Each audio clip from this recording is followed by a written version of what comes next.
Okay, so guys, we're starting with the portions. Like I said, we're starting with the introduction. This part I'd like all of you all to please take down. Okay, these are what I call as the basics.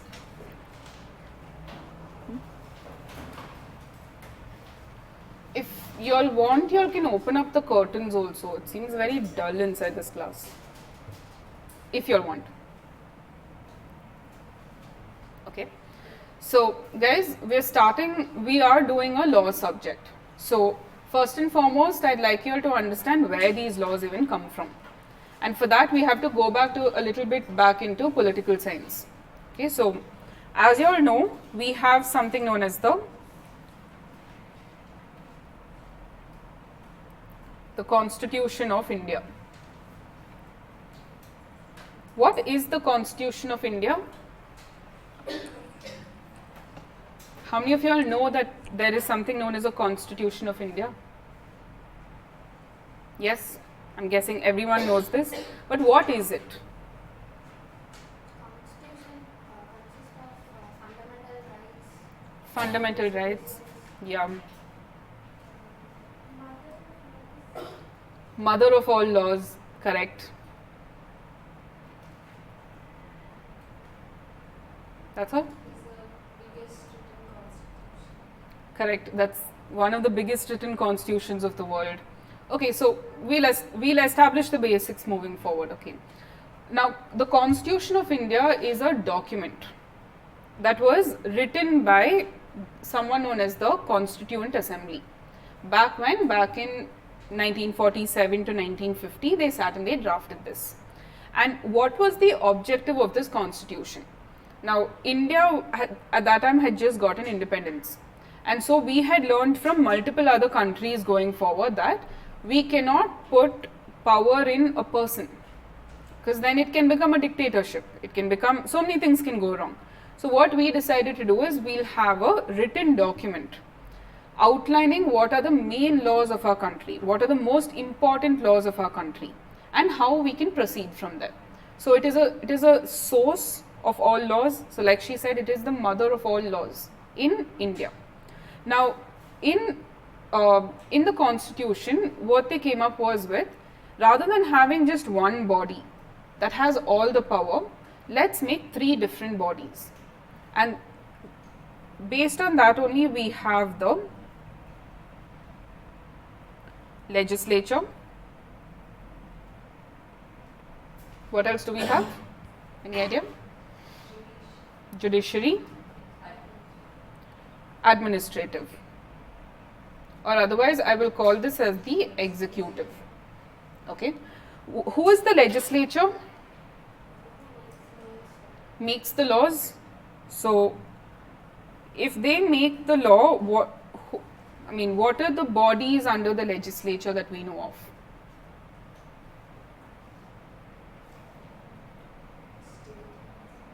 State legislature you've heard of.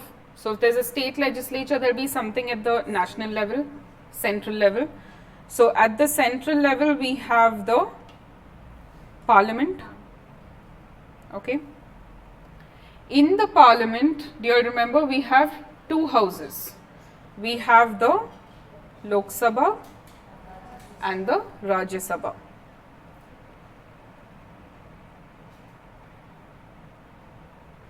Correct? And then at the state level, we have the state legislature.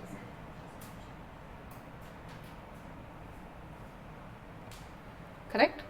So this much we've learned also in our political science, and we've established that we have a legislature, parliament, state legislature. Now we'll move on to the judiciary. What does the judiciary do?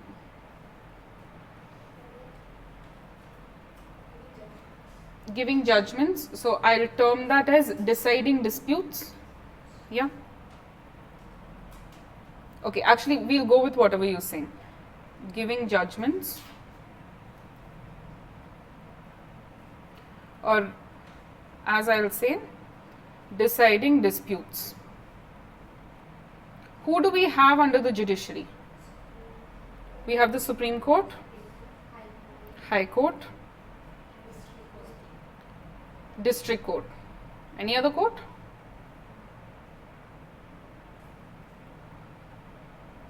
Okay, I'll change this a little.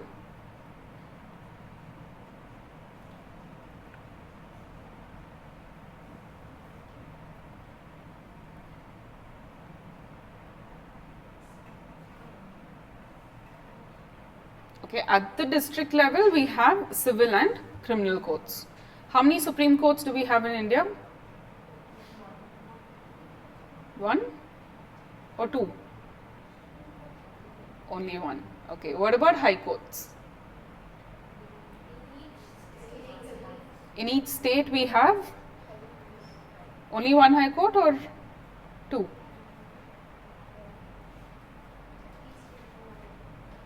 Each state has only one high court, but we have an exception, say Karnataka. Karnataka is huge. So they have one high court in Bangalore and they have another high court in Dharwad. So it depends on the territory also. So generally we'll say one high court per state.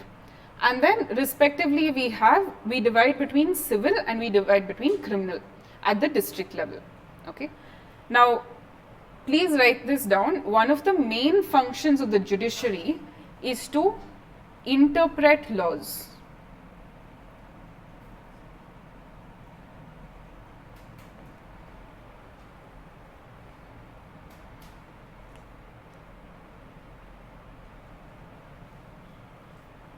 Well, it initially said that the judiciary gives judgments, decides disputes.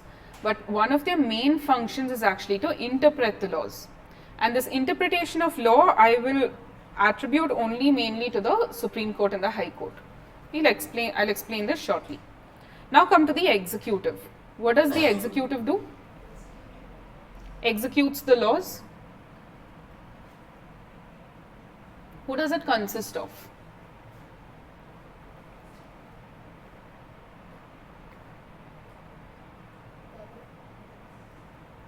Government, but let's be a little more specific.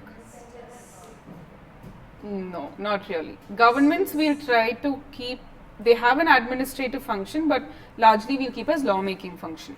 Okay. Bodies, correct. Your IAS forces, your IAS, IPS, your Indian Foreign Services, they all come under the administrative. Your president is the executive head of state. So first and foremost that you have under the executive is the President of India.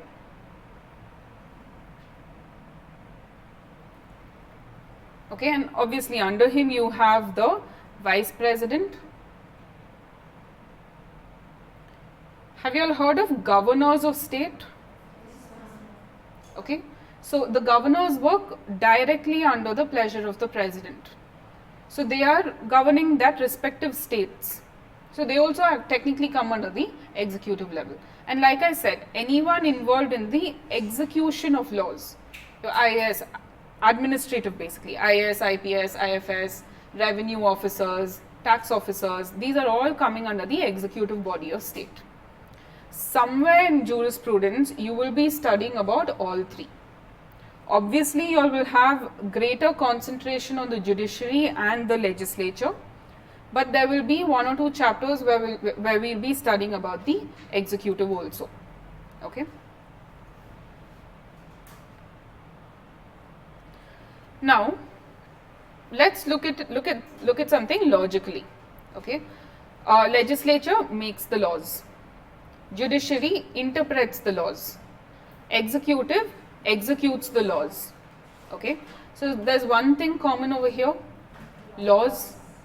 What exactly is a law?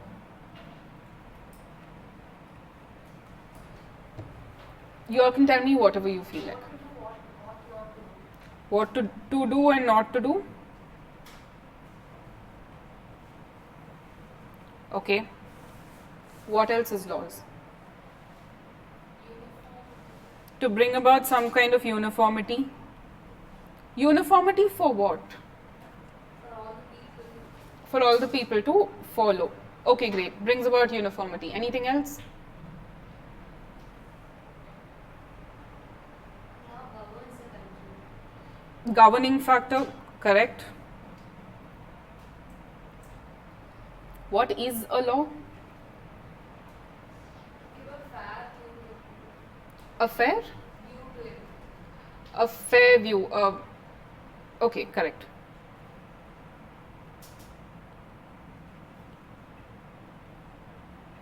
So that same rules apply to everyone and everyone has a clear objective. Okay, great. You still haven't answered my question. What is a law?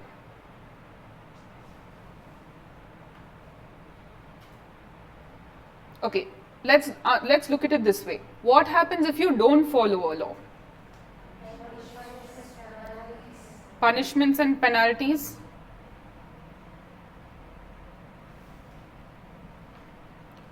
So you get punished only if you don't follow a rule.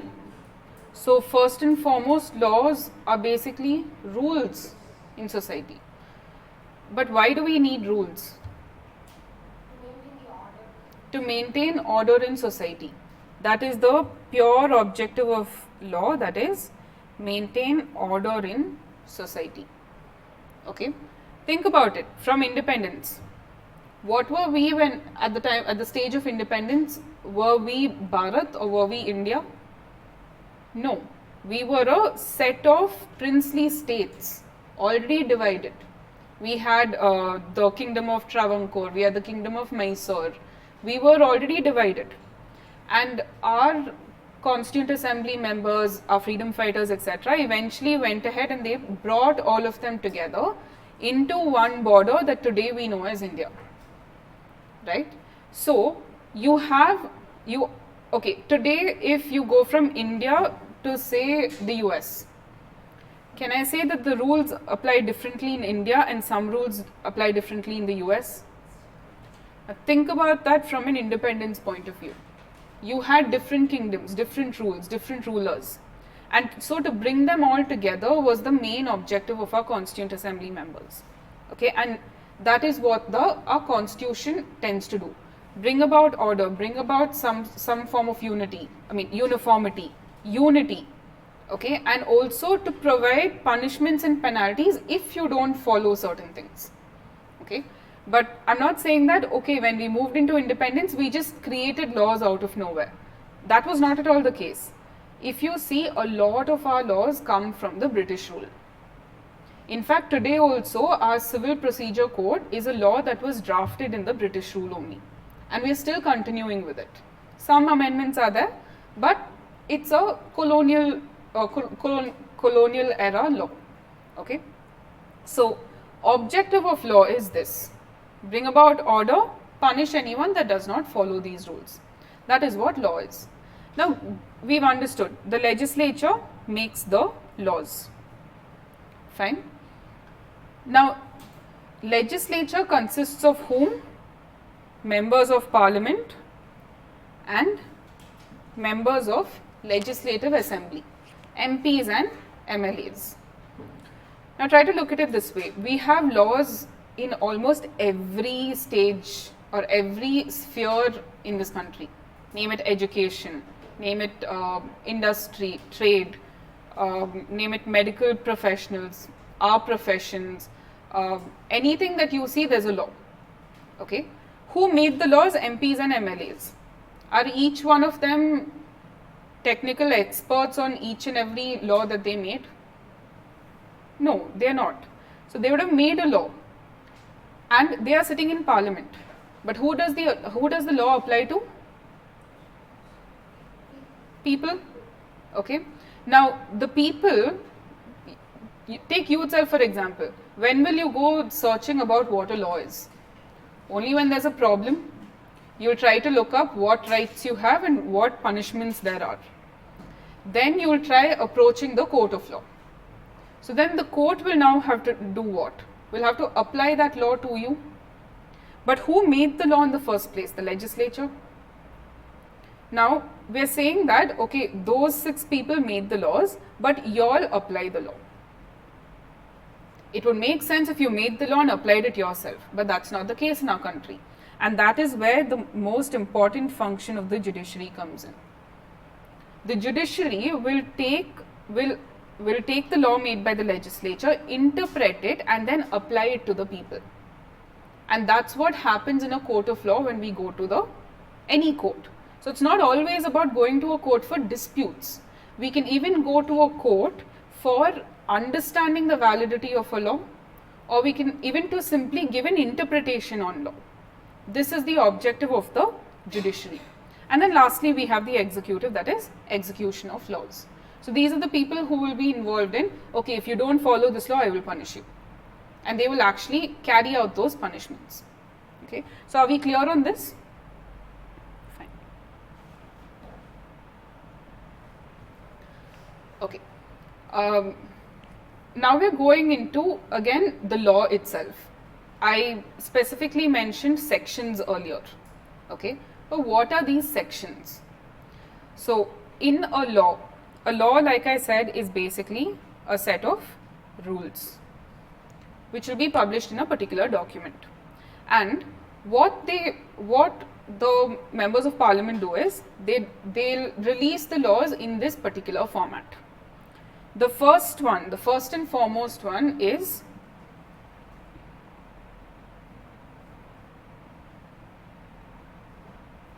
applicability of the law. If a law is being introduced, where and all is it being applied? So generally they'll say it is applicable to the whole of India. Or if it is a state law, then they'll say it is applicable to the whole of Tamil Nadu. So first one they'll see is the applicability of that law. Then they look at the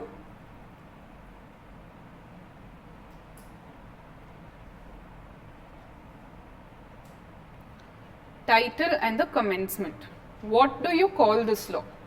So in this case we have, take for example, Companies Act. We're simply saying we're calling it the Companies Act, or the Insolvency Law, or the Insolvency and Bankruptcy Act. So that is only the title. But commencement is from which date is it applicable? It can be applicable from today itself, or it can be applicable from a later date. This part we'll go into it a little later on.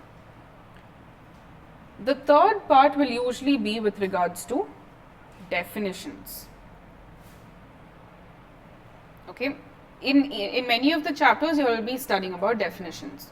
Okay, now let's say in Companies Act we have 92 definitions. So how they write those definitions will be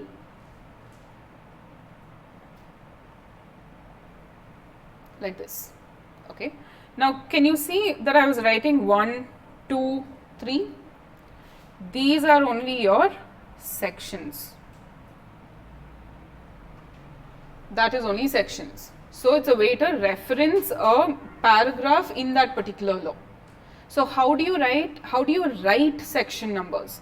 You write as per section 3 of the Companies Act.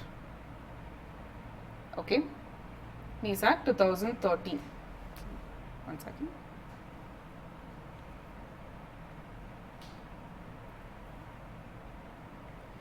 Have you noticed how I've written this over here? I've not just written as per section 3. I've mentioned as per section 3 of the Companies Act with the year. That is very important from your exam point of view. Now obviously you can't keep writing Companies Act again and again and again. So what you tend to write short form sometimes. CA 2013. Companies Act 2013. That's also okay. Now we've understood sections. Section 1, section 2, section 3. How many other sections there are? Now some laws have 150 sections. Some laws have 27 sections. It really depends on law to law. The next one that we have is subsection. Okay, or a subsection will simply be written like this. First you will have, this is just an example, let's say you have section number 121. Okay, and then the sentence will go like, the law will be written, and then it will be written 1,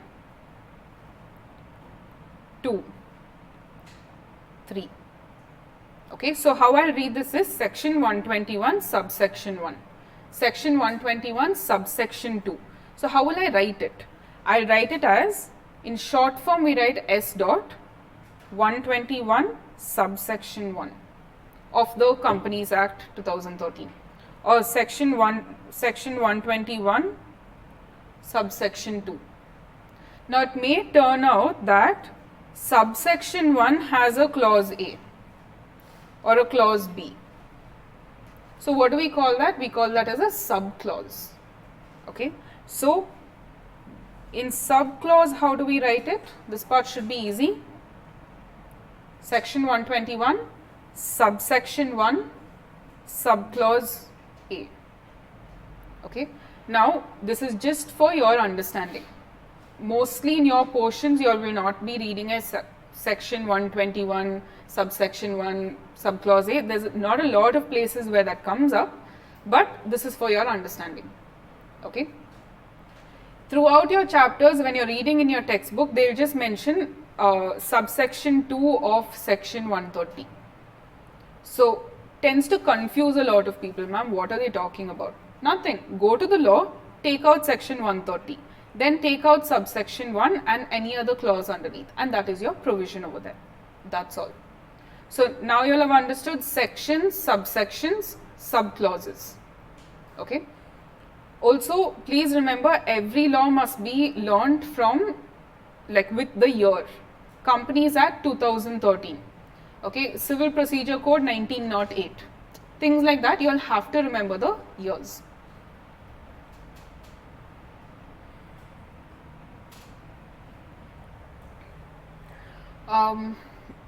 You have started studying Companies Act, no?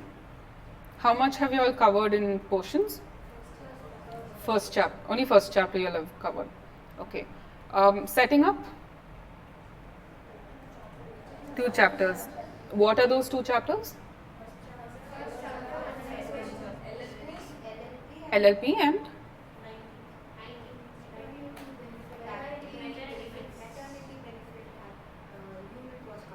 Okay, fine. So it is a law that you all had covered. Okay. Did you all notice? I'm asking from both Companies Act as well as setting up. Did you all notice Companies Act 2013 and then something to do with the rules? Some of you all may have noticed. You all may not have you all been introduced to it. You all will see it a lot. Okay. So that's the very next thing that I'm going to be explaining to you all. You all will come across something known as the word act, law, legislation, okay, statute. Write all of it down.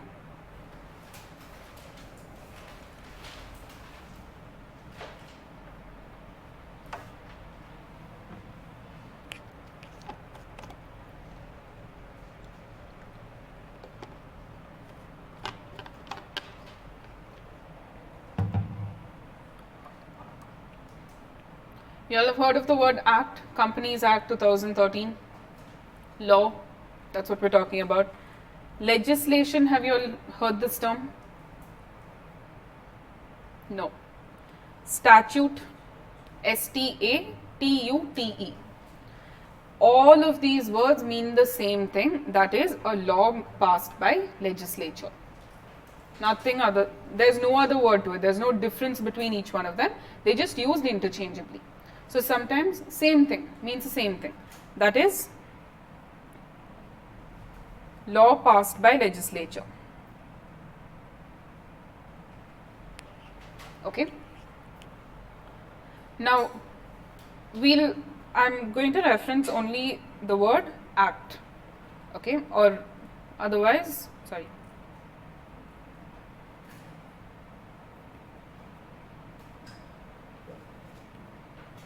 An act is passed by legislature. This much we've established right now. Now, after this, you'll hear something known as rules. And then, if some of you all have studied, say, capital markets chapter and things like that, you all would have come across something known as regulations. Okay. There are 3 different things. What are they? Act act, rules and regulations all constitute law. The only difference is who makes them. Okay. The act, as we are clear about, is made by the legislature. But remember, I told you, laws are passed in Parliament or State Legislative Assembly.